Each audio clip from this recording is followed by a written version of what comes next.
Hanyalah keluarga Su. Cigui sedang menatap layar ponselnya, dan mengangkat matanya sedikit ketika dia mendengar kalimat yang diucapkan oleh Sun Yanyan. Dia berkata dengan tenang, tidak, aku hanya berpikir untuk tidak membiarkan kakek Han mati saat itu. Ketika Tuan Han dikirim ke rumah sakit, dia sudah dalam keadaan kritis. Cigui dan gurunya berusaha menyelamatkannya sepanjang malam sebelum menarik Tuan Han kembali dari tangan malaikat maut. Saat itu, Cigui sangat kelelahan dan hampir saja pingsan, sehingga dia tidak sempat memikirkan hal lain lagi. Apa yang Cigui katakan adalah pernyataan yang terkesan meremehkan, tetapi Sun Yanyan, Chu Jia, dan Yi Rui yang telah dikejutkan oleh Cigui beberapa kali sebelumnya, tidak berani memikirkannya begitu saja. Kau menyelamatkan Tuan Han. Sun Yanyan menelan ludah dengan perasaan ngeri, tapi bukannya kau baru saja kuliah. Seolah terpikirkan sesuatu, Chu Jia berseru, tunggu, Kak Ci tampaknya pernah mengatakan sebelumnya kalau dia sempat kuliah di tempat lain. Pada saat itu, semua orang di kelas berpikir bahwa Cigui dikeluarkan dari sekolah karena sesuatu yang memalukan, sehingga dia dipindahkan ke Universitas Kedokteran Kotanan. Chu Jia juga berpikir begitu. Tapi sekarang, mereka bahkan tidak berani memikirkannya. Kak Ci, kau dulu kuliah di mana? Chu Jia bertanya dengan hati-hati. Liu Yiwei juga menatap Cigui dengan penasaran. Cigui meletakkan ponselnya dan hendak menjawab pertanyaan Chu Jia, tetapi tiba-tiba terdengar suara bersemangat yang cukup mengganggu dari sekelompok orang di depannya. Tuan Su benar-benar luar biasa. Jiang Nuan sangat bersemangat dan suaranya sedikit tinggi, aku tidak berani berbicara sepanjang waktu, rasanya aku hampir mati karena gugup. Cian juga tersenyum dan berkata, ada banyak aturan di kalangan orang kaya dan berkuasa, aku juga selalu gugup, dan takut melakukan kesalahan.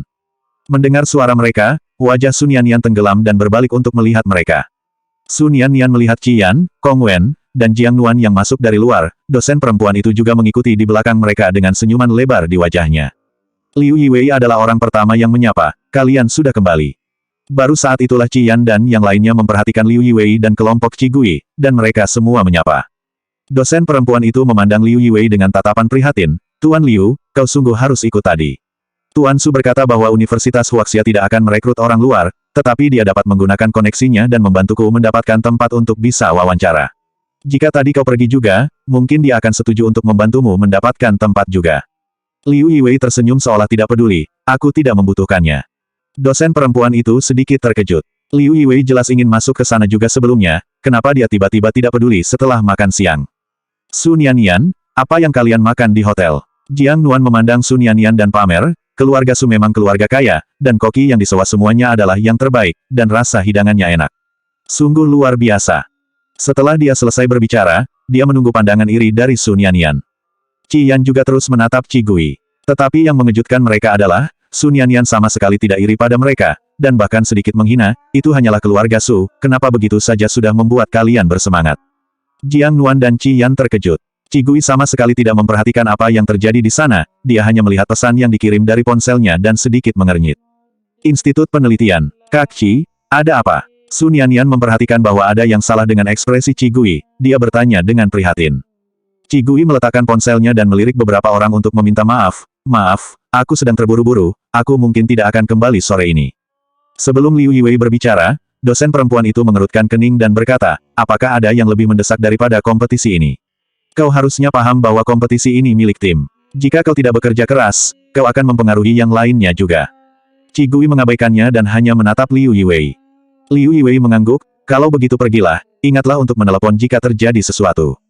Sun Yanyan, Chu Jia, dan Yi Rui juga berkata, Kak Ci, tidak apa-apa, urusanmu lebih penting. Cigui menjawab singkat, terima kasih. Dia meletakkan ponselnya dan berjalan keluar dari hotel. Di depan pintu hotel, sebuah taksi tampak sudah menunggu, melihat Cigui keluar, taksi itu perlahan-lahan melaju. Cigui masuk ke dalam mobil dan pergi dengan cepat. Dosen perempuan itu memandang Liu Yiwei tanpa berkata-kata dan menggelengkan kepalanya, Tuan Liu, sangat tidak bertanggung jawab bagimu untuk membiarkan dia pergi selama kompetisi. Jika terjadi sesuatu padanya, bisakah kamu bertanggung jawab? Jika sebelum kejadian makan siang tadi, Liu Yiwei pasti akan mengkhawatirkannya. Tapi sekarang, dia tersenyum dan berkata, tidak apa-apa, Cigui pasti bisa menjaga dirinya, tidak akan terjadi sesuatu yang buruk padanya di Beijing. Setelah terjadi suatu keajaiban di depan mata mereka, mereka masih tidak menyangka bisa bertemu dengan keluarga Han saat makan siang, membuat Liu Yiwei tidak perlu terlalu mengkhawatirkan Cigui lagi. Dosen perempuan itu melirik ke arah Sun Yanyan dan yang lainnya lagi, dan ketika dia melihat bahwa mereka juga tidak peduli dengan ucapannya, dia tidak bisa menahan diri untuk tidak menggelengkan kepalanya. Orang-orang ini belum pernah ke ibu kota, apa mereka benar-benar berpikir tempat ini simen yang mereka bayangkan? Dan juga masih ada kompetisi. Dalam perjalanan kembali, dia juga mendengar Qian berbicara tentang situasi Sun Yannian dan yang lainnya. Ditambah Qigui, saat ini yang tampak tidak bertanggung jawab, mereka sama sekali tidak mengharapkan kelompok Qigui bisa mendapatkan peringkat dalam kompetisi nasional ini. Ini sama saja membuang-buang sumber daya kampus hanya untuk jalan-jalan. Dosen perempuan itu berpikir dengan sedikit jijik di dalam hatinya, berbalik untuk menyambut kelompok Qian, dan bahkan tidak mau repot-repot untuk melihat ke arah kelompok Sun Yannian lagi. Di daerah pinggiran kota Beijing, sebuah institut penelitian tersembunyi dijaga dengan ketat. Taksi berhenti perlahan di depan gerbang. Tentara bersenjata keluar dan melihat bahwa itu adalah taksi biasa. Dia mengerutkan kening dan hendak berbicara, namun ketika dia melihat kartu pas ditempatkan di depan jendela mobil, ekspresinya langsung berubah. Seketika dia langsung membiarkan mobil itu berjalan, sambil memberi hormat dengan cara penghormatan militer. Tentara itu juga membuka gerbang dan membiarkan mereka masuk. Taksi melaju sampai ke bagian terdalam dari institut penelitian dan kemudian berhenti perlahan. Sebelum mobil benar-benar berhenti, Qigui sudah membuka pintu dan turun dari mobil, dan berjalan cepat ke dalam institut penelitian. Profesor Qi, pengemudi itu terkejut dan memarkir mobil dengan cepat, tetapi ketika dia akan berjalan masuk, dia harus berhenti di depan pintu. Sopir itu kebingungan. Begitu Qigui mendekat, pintu kaca terbuka secara otomatis. Dia pikir itu adalah pintu sensor otomatis biasa. Namun ketika dia sampai di depan pintu, dia melihat bahwa pintu itu dilengkapi sensor biometrik yang memerlukan akses dengan retina mata untuk bisa membuat pintu terbuka. Di dalam institut penelitian, lebih dari belasan anggota staf, termasuk Su Wen. Semuanya berdiri berjajar dengan patuh, menundukkan kepala, dan menggenggam tangan mereka ke depan dengan perasaan gugup. Melalui pintu kaca, sang sopir menyadari bahwa beberapa dari mereka adalah dokter senior yang sangat dihormati di luar institut dan memiliki gelar magister kedokteran. Namun menghadapi Qigui saat ini, mereka tampak seperti siswa sekolah dasar yang telah melakukan kesalahan. Ada apa? Qigui berjalan di depan beberapa orang, mata gelapnya menatap dengan tenang belasan orang di depannya, dan bertanya dengan suara yang dalam. Qigui bertubuh ramping dan mungil, beberapa orang bahkan lebih tinggi darinya, bahkan di sana ada beberapa pria dengan tinggi 1,8 meter, namun aura Qigui tidak padam dan tetap bisa menekan semua orang yang ada di sana. Belasan orang di sisi yang berlawanan saling memandang, dan tidak ada yang berani berbicara lebih dulu. Qigui mengetuk meja dengan ringan dengan jari-jarinya yang ramping dan berseru, "Su Wen, katakan." Aku, Su Wen gugup. Akibat dari peristiwa ini sangat serius, dan mereka juga dapat dikatakan telah melakukan kelalaian dalam bertugas, sehingga tidak ada yang berani bicara. Tetapi karena namanya yang dipanggil oleh Profesor Qi, Su Wen hanya bisa menggigit bibirnya dan berbicara. Baru 3 hari. Profesor Qi, itu, artikel yang kami kirimkan kepada Anda terakhir kali. Penelitian tentang rencana teknik perawatan terbaru untuk penyakit saraf kranial yang bekerja sama dengan Institut Penelitian Luar Negeri Mei. Su Wen dengan hati-hati mengamati ekspresi Qigui, lalu melanjutkan kalimatnya ragu-ragu. Ketika saya mengirimnya ke jurnal medis otoritas asing untuk publikasi, saya menemukan bagian data yang salah. Namun sekarang jurnal tersebut telah didistribusikan secara global. Su Wen berkata dengan pelan dan semakin pelan, hingga akhirnya ia tidak berani mengatakannya sama sekali. Dalam jurnal penelitian akademis yang ketat seperti itu, seringkali kesalahan satu data saja dapat menyebabkan penarikan seluruh artikel yang beredar karena dinilai telah menyesatkan banyak pihak. Secara khusus, ini adalah jurnal medis dengan sebaran terbesar di dunia. Dokter di banyak rumah sakit dan mahasiswa kedokteran di universitas akan menggunakan isi jurnal tersebut sebagai referensi. Memikirkan konsekuensinya saja, membuat Su Wen menjadi merinding ketakutan. Namun Qigui masih sangat tenang, siapa yang salah menulisnya? Orang-orang dari Institut Penelitian Mei. Su Wen menyalahkan mereka tanpa ragu-ragu. Namun, apa yang Su Wen katakan itu benar adanya.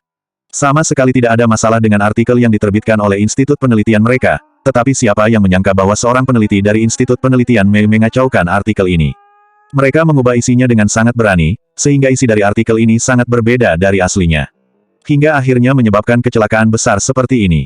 Tentu saja, para staf dari Institut Qigui juga melakukan kesalahan, mereka dapat dianggap lalai dengan adanya kejadian fatal ini. Hal itu bisa terjadi karena mereka tidak memeriksa lagi isi artikel sesuai dengan prosedur yang ditentukan sebelumnya. Sehingga mereka juga bertanggung jawab atas hal ini. Qigui mengangguk tanpa banyak bicara, sudah berapa lama majalah itu diterbitkan? Tidak lama, hanya 3 hari, ucap seorang peneliti wanita dengan suara lemah. Qigui meliriknya dengan ringan dan menyadari bahwa peneliti wanita itu berasal dari Universitas Huaxia dan baru saja masuk ke institut ini untuk magang. Qigui berkata dengan ringan, apakah kau tahu berapa banyak orang di dunia yang akan membeli majalah ini dalam waktu 3 hari terakhir? Setidaknya 100.000 orang. Bukankah itu waktu yang lama? Peneliti wanita itu segera menutup mulutnya dan tidak berani berbicara lagi. Qigui tidak ingin membuang waktu, dia segera menggunakan telepon kantor institut untuk menelepon pemimpin redaksi majalah di negara Y. Majalah medis yang sudah beredar semuanya diambil dari pihak penerbit, sehingga kecelakaan pencetakan besar seperti itu menjadi tanggung jawab penerbit dan kerugian yang akan dialami oleh penerbit tidak terukur jumlahnya. Qigui hanya bisa maju dan berbicara satu sama lain secara langsung. Su Wen dan yang lainnya berdiri di sana, dan tidak ada yang berani berbicara. Seluruh ruang institut penelitian menjadi sunyi, dan hanya suara Qigui yang terdengar berkomunikasi dengan tenang dengan pihak lain dalam bahasa Inggris yang fasih dan menyenangkan. Su Wen dan beberapa orang lainnya yang ada di sana sedikit khawatir. Majalah asing ini adalah majalah yang memiliki otoritas dan sudah diakui oleh industri medis global. Bahkan jika itu adalah Profesor Qi, bisa saja pihak mereka tidak memperhatikannya sama sekali.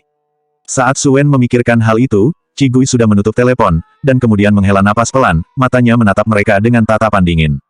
Su Wen beserta para staf lain yang berjumlah lebih dari belasan peneliti itu, seketika langsung ketakutan dan berdiri tegak, siap untuk dimarahi. Semua orang merasa sedikit putus asa di dalam hati mereka. Profesor Qi menutup telepon setelah mengucapkan beberapa patah kata. Pasti karena pihak redaksi tidak setuju dan merasa hal itu tidak masuk akal. Mereka telah setuju untuk menarik semua jurnal dari peredaran. Adapun buku yang terjual, mereka akan mencoba untuk memulihkannya sebanyak mungkin, dan akan mengeluarkan pengumuman di jurnal terbaru untuk klarifikasi. Qigui bersandar pada meja di belakangnya, melipat tangannya di dada, dan menekan dengan aura dinginnya. Lebih dari belasan orang di sana bahkan tidak berani untuk bernapas.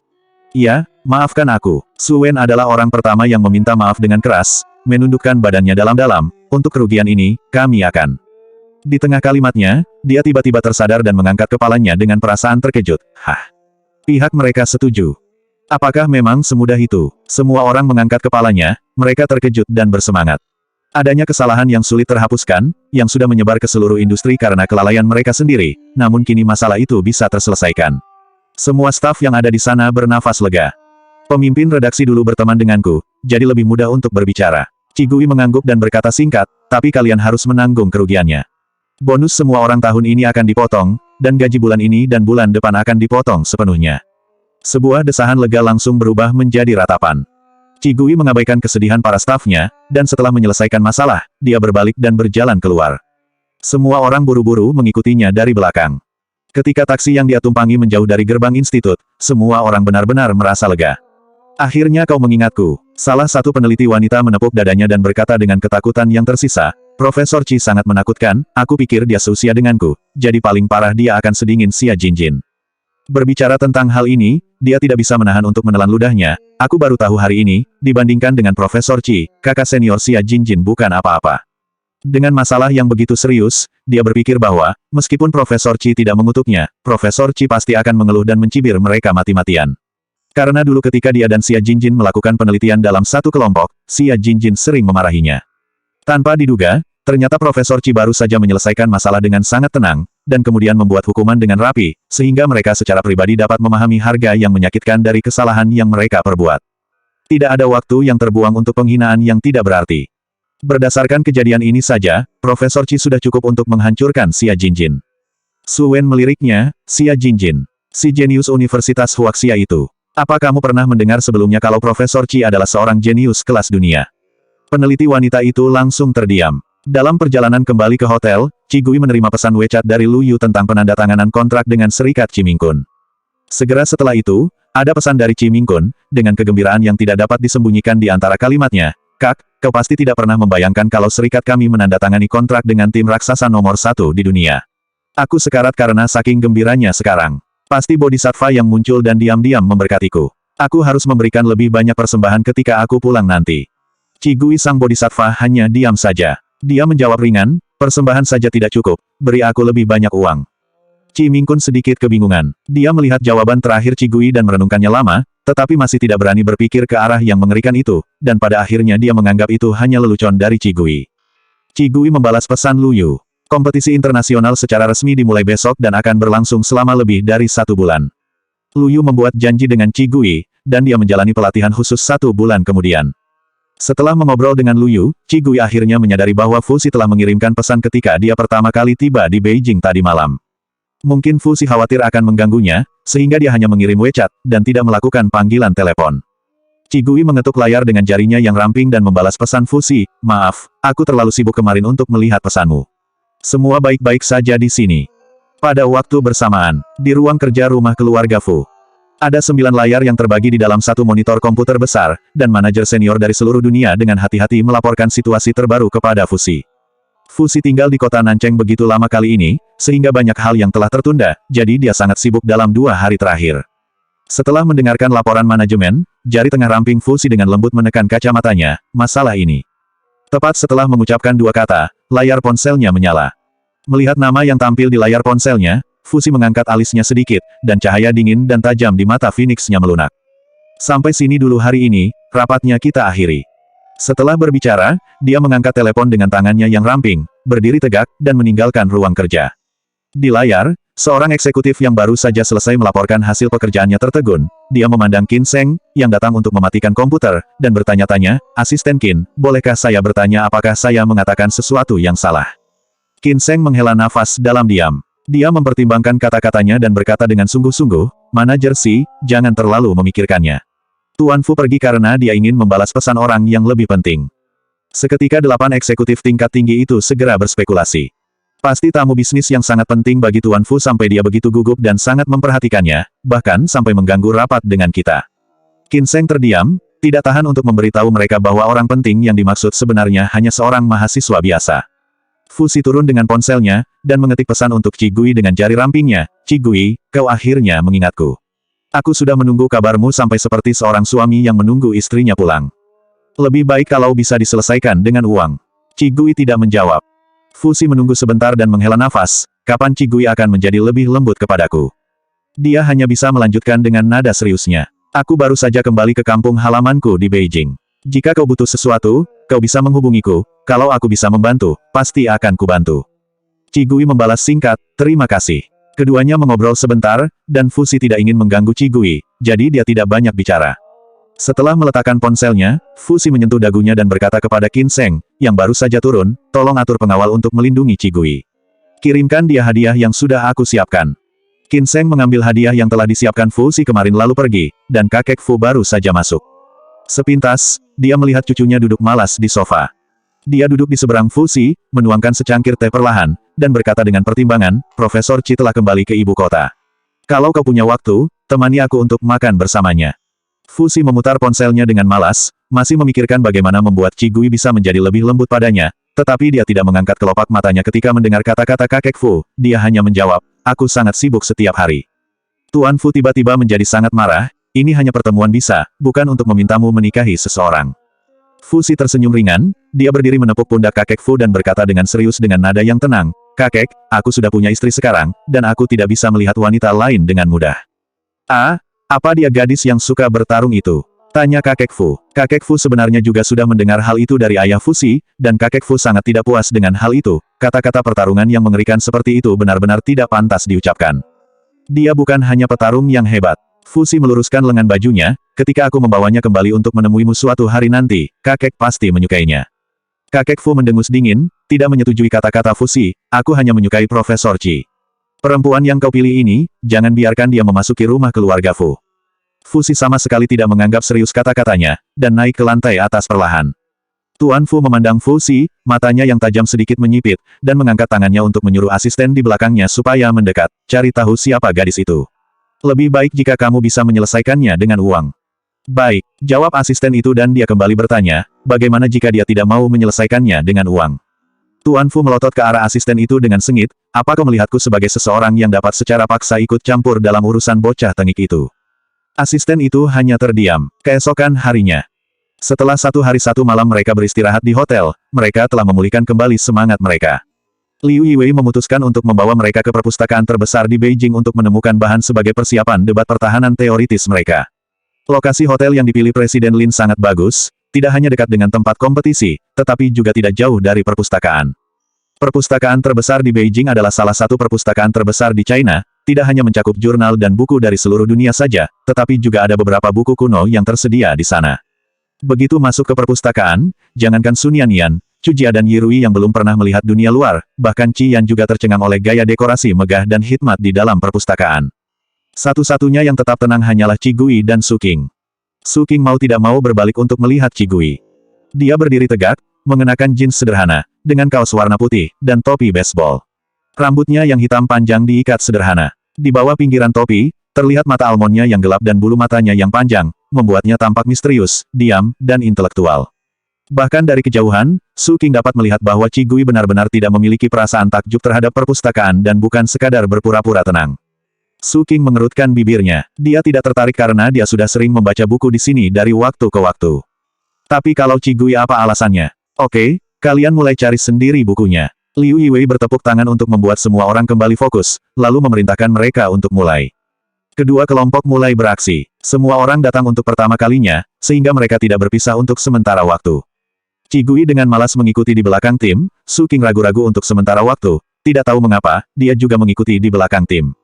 Ketika kelompok mereka yang berjumlah 8 orang berjalan ke sudut baris pertama rak buku, mereka tiba-tiba mendengar suara iri dari seorang gadis yang tidak jauh dari sana. Senior Xia Jinjin, kau benar-benar ingin memilih proposal penelitian internasional terbaru ini untuk debat pertahanan teoretis. Sungguh menakjubkan. Selanjutnya bab 156 terkejut.